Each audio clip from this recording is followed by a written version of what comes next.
Ever wonder how a country as huge and complex as India protects itself from threats you can't always see? Well, today we're pulling back the curtain on its counter-terror framework. Let's dive in. So here's the big question, right? How do you even begin to build a shield for over 1 billion people? A shield that has to stop threats that are constantly changing, constantly evolving. That's what we're going to break down. And the answer? Well, it isn't some single, simple wall. It's more like a shield with multiple layers of defense. We're talking 4 crucial layers, each one with a very specific job to do. Okay, layer 1, the foundation for everything else, the rulebook.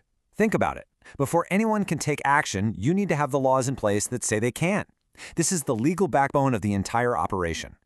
And it really boils down to 3 key powers. First, you've got the UAPA, which lets the government designate and ban an organization or even an individual.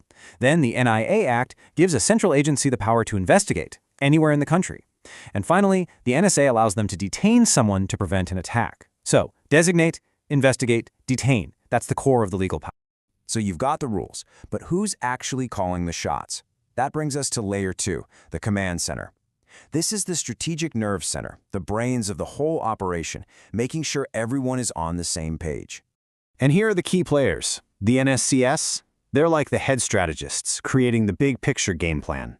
The MAC is the real-time info hub, making sure intel gets to the right people right now. NTRO is the tech wizard, handling cyber intelligence. And the DIA makes sure all the military branches are working together seamlessly. It's all about coordination. All right, we've got the laws and the strategists, but who actually goes in and handles the threat? Welcome to Layer 3, the front line. These are the boots on the ground, the elite units who carry out the missions. Leading the charge is the National Security Guard, the NSG. You know when you hear about a major urban terror attack or a complex hostage situation? These are the guys they call. They're known for being incredibly fast and precise. And it's not just them. You've got the military's top special forces, the Army's Para-SF for land operations, the Navy's Marcos for maritime missions, and the Air Force's Garud Commandos for operations in the air. These are the units sent in for the toughest covert missions out there. But you can't have elite forces on every street corner, right? That's where the Central Armed Police Forces come in.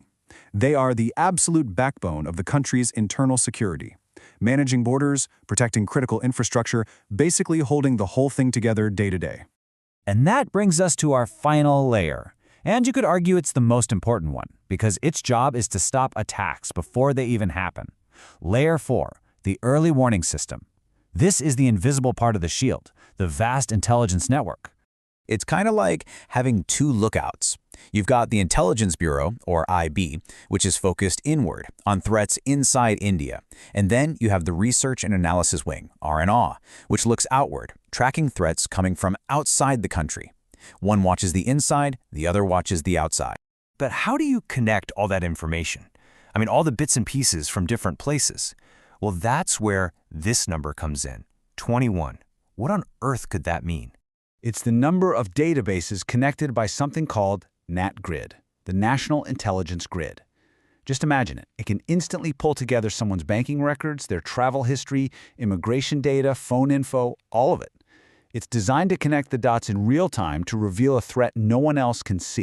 So there you have it, 4 layers: laws, command, force, and intelligence, all interlocking to form this incredibly powerful security framework. It's all built to keep the country safe. But as a system like this gets more and more powerful, it leaves us with one really big question to think about. What is the price of total surveillance?